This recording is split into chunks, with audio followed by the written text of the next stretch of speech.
Quand mon patron, un de mes deux patrons, s'est rendu compte de l'impact de la société, de notre entreprise sur l'environnement, il s'est dit je vais repenser et je vais essayer de trouver un modèle qui me permet d'allier l'économie et l'écologie. On a commencé en ne travaillant que des contenants en dur. On est devenu membre d'une coopérative qui est fournisseur et producteur d'énergie verte. On a 2 voitures 100% électriques qui sont utilisées principalement par les commerciaux. La création de notre cellule achat durable qui a orienté l'essentiel de nos achats pour le siège social et qui nous a également permis de participer aux 2 centrales de marché mises en place par Bruxelles Environnement. L'isolation a été vraiment renforcée ici sur le bâtiment. On a cherché à atteindre le passif, donc on est très loin en termes d'énergie. Nous avons verdurisé certaines toitures, nous avons LEDisé, nous sommes donc passés au LED pour la grande majorité de nos éclairages. On a également travaillé sur la régulation et le zonage de nos chaudières et de nos appareils de chauffage.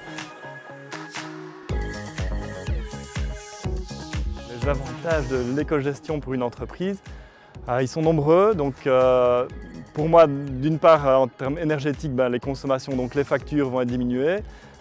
Pour entrer dans une démarche d'éco-gestion, vous êtes obligé d'analyser tous les flux entrants et sortants dans votre organisation.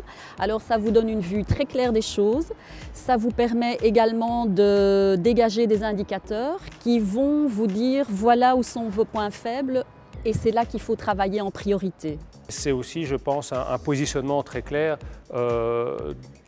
dans ce que l'entreprise veut communiquer vis-à-vis de ses clients et vis-à-vis de ses fournisseurs en général. Au niveau du personnel, ça permet aussi de dynamiser les équipes, de les conscientiser, je veux dire, par rapport à des problèmes sociétaux qui sont quand même essentiels à l'heure actuelle.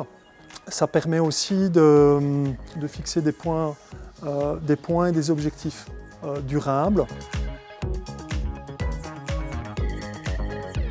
Le fait que c'est une plateforme et le fait que c'est dynamique, le fait que c'est un peu co-construit par tous les participants finalement, toutes les organisations qui font la démarche, ça enrichit, ça peut toujours donner des idées, alimenter la réflexion en interne. Répondre au système de label d'éco-gestion, c'est quelque chose qui prend du temps, qui n'est pas toujours facile, qui va vraiment dans le détail. Donc c'est important de pouvoir faire appel de temps en temps à de l'aide de Bruxelles Environnement, que ce soit via la plateforme, via le helpdesk, on a suivi des workshops aussi. Donc, tout ce qui est mis en place par Bruxelles Environnement dans ce cas-là nous a vraiment aidé à aller jusqu'au bout. Si j'ai un conseil, c'est vraiment d'abord l'importance que la direction soit impliquée dans ces démarches. Ça marque un vrai engagement et ça permet que beaucoup de choses puissent se réaliser. C'est un excellent choix, c'est un choix stratégique, c'est un choix durable.